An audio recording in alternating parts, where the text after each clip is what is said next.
మహిమ ఎన్నటికీ తెలియదాయే సాంబ శివ నీదు మహిమ ఎన్నటికీ తెలియదాయే సాంబ శివ నీదు మహిమ ఎన్నటికీ తెలియదాయే సాంబ శివ నీదు మహిమ ఎన్నటికీ తెలియదాయే హర హర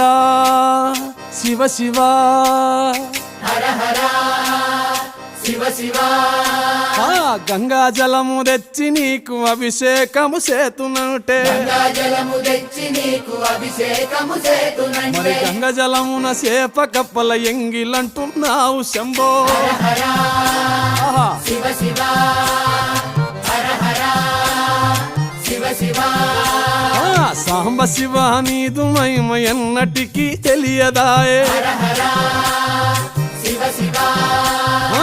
ఆవు పాలు తెచ్చి నీకు అర్పితము చేతునంటే పాలు తెచ్చి నీకు అర్పితము చేతునంటే ఆవు పాలన లేక